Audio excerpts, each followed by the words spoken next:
तो हेलो दोस्तों, स्वागत है आपका हमारे चैनल मूवीज एंड कॉमिक्स अड्डा में। आज मैं इसी साल रिलीज हुई time travel film time cut को एक्सप्लेन करने वाला हूँ। तो चलिए बिना कुछ देरी के इस मूवी के एक्सप्लेनेशन को स्टार्ट करते हैं। मूवी की शुरुआत सेडली मिनेसोटा नाम के शहर में साल 2003 में होती है। पहले सीन में हम समर नाम की एक लड़की को देखते हैं जो स्प्रिंग फ्लिंग नाम की पार्टी अटेंड कर रही होती है, पर वो काफी परेशान थी और हो भी क्यों ना, उसके दो दोस्त हाल ही में एक सीरियल किलर का शिकार हुए थे। अगले सीन में हम समर को उसके दोस्त क्विन से मिलते हुए देखते हैं जो उसे एक लेटर दे रहा था जिसे समर रिजेक्ट कर देती है। इतने में ही वहाँ समर का एक्स बॉयफ्रेंड आयन आकर उसे परेशान करने लगता है। इससे तंग आकर समर वॉशरूम चली जाती है। तभी वहाँ पर पुलिस आती है और सबको अपने अपने घर चले जाने को बोलती है। अगले सीन में एक मास्क पहना हुआ आदमी समर पर एक चाकू से हमला कर देता है। किसी तरह वहाँ से भागकर वो एक शेड में छुप जाती है, पर वो किलर उसे आखिर ढूंढ ही लेता है और मार डालता है।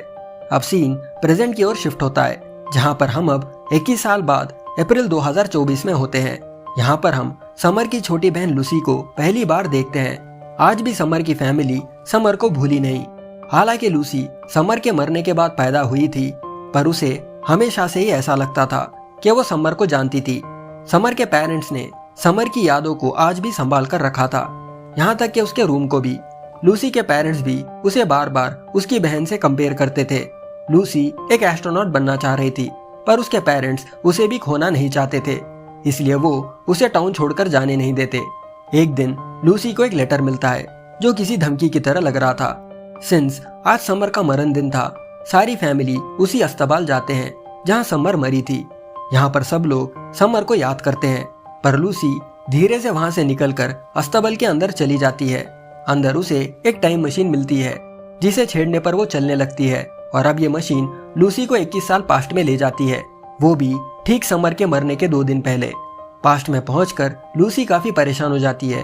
वो अब अपने पेरेंट्स को कॉल लगाने की नाकाम कोशिश करती है।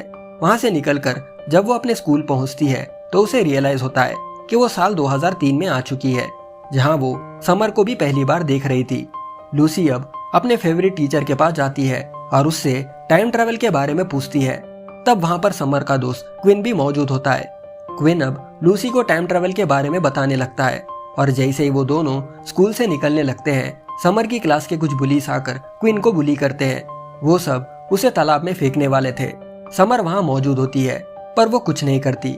पर लूसी ऐसी नहीं थी, वो डटकर बुलीस को रोकती है और किसी तरह क्विन को बचा लेती है।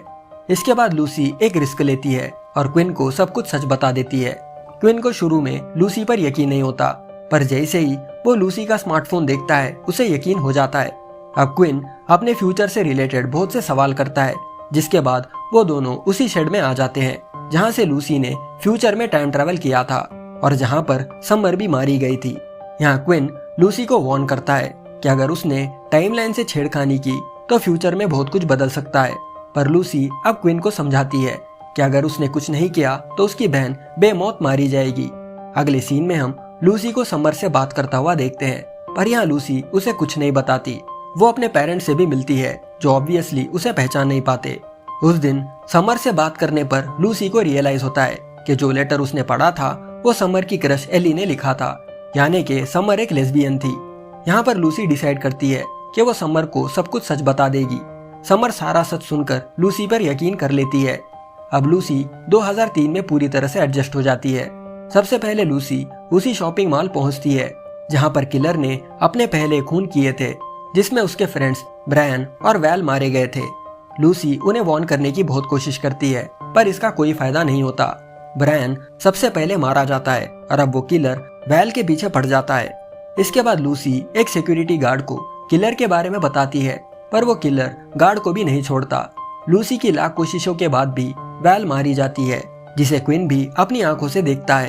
अब लूसी को रियलाइज होता है कि उसके टाइमलाइन में छेड़खानी करने की वजह से 2 लोगों की जगह अब 3 लोग मारे जा चुके हैं। लूसी अब वापस मामले को और ज्यादा बिगाड़े बगैर अपने टाइमलाइन में वापस जाने का सोचने लगती है। अब लूसी को किसी तरह टाइम मशीन चलानी होगी जिससे वो वापस अपने टाइमलाइन में लौट सके।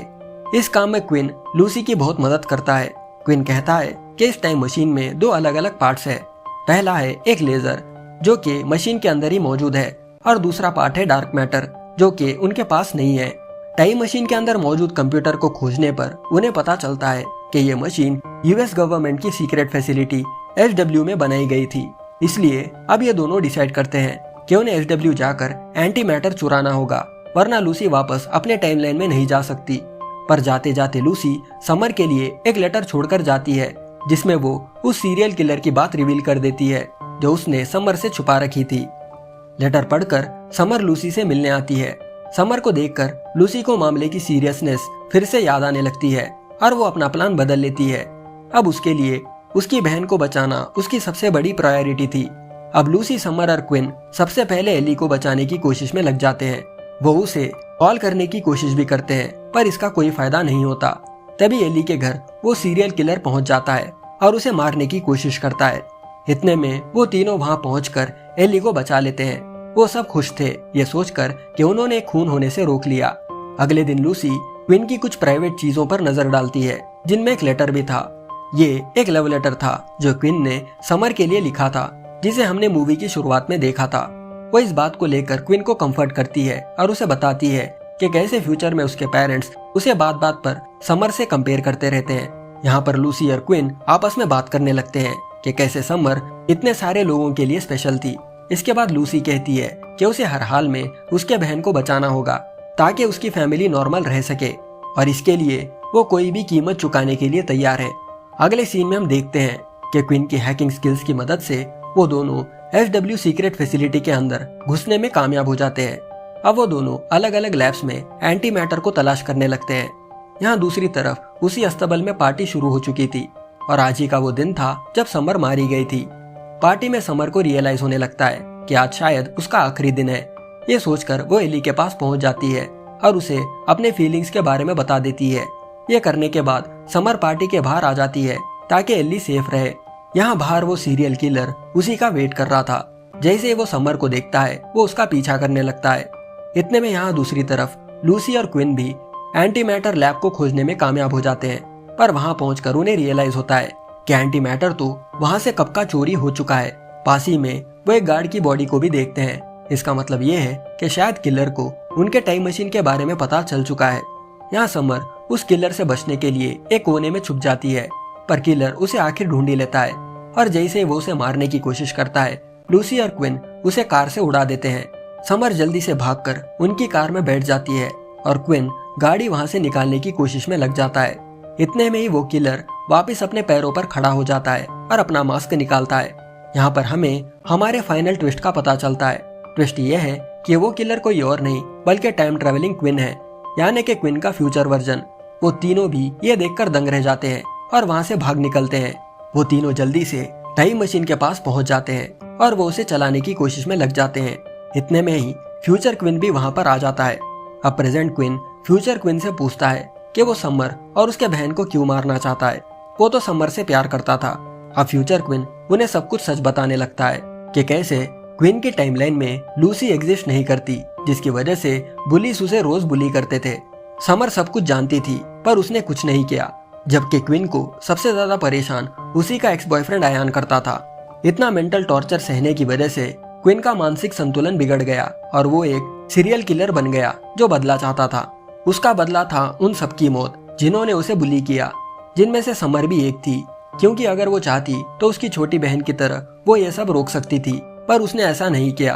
और फिर जब क्विन ने समर को अपने फीलिंग्स बताने की कोशिश की तो उसने उसका लेटर भी नहीं लिया। ये सब देखकर प्रेजेंट वाला क्विन शॉक में आ जाता है। खुद को एक सीरियल किलर के रूप में देखकर वो समझ जाता है कि यहाँ से बच निकलने का सिर्फ एक ही तरीका है। अब प्रेजेंट वाला क्विन एक बॉक्स कटर नाइफ लेकर अपनी गर्दन पर रख लेता है और कहता है कि अगर फ्यूचर क्विन ने समर या लूसी पर अटैक किया तो वो खुद को प्रेजेंट में मार देगा, जिससे उसका फ्यूचर वर्जन भी एग्जिस्ट नहीं करेगा।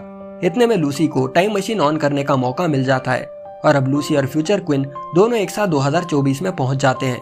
यहाँ पर लूसी और क्विन के बीच काफी देर तक हाथापाई चलती है, जिसमें क्विन लूसी पर भारी पड़ने लगता है। पर एंड में लूसी दिमाग लगाकर क्विन को इलेक्ट्रिक्यूट कर देती है और फिर उसके कमजोर पड़ने के बाद उसे स्टैब करके मार देती है। आसपास देखने पर लूसी को रियलाइज होता है कि इस टाइमलाइन में समर कभी मरी ही नहीं और लूसी कभी पैदा ही नहीं हुई। इसके बाद लूसी वहां पड़ी टाइम मशीन में 2003 के कोऑर्डिनेट्स टाइप करके वापस अपने बहन के पास चली जाती है और अपने फैमिली के साथ पास्ट में ही हंसी खुशी रहने लगती है। तो दोस्तों, यह था टाइम कट मूवी का डिटेल्ड एक्सप्लेनेशन। इस मूवी में हम टाइम ट्रैवल की सबसे पुरानी प्रॉब्लम द ग्रैंडफादर पैराडॉक्स या बूटस्ट्रैप पैराडॉक्स को काफी अच्छे से समझ सकते हैं, जैसा कि लूसी का फ्यूचर में जाकर अपनी बहन को बचा लेना।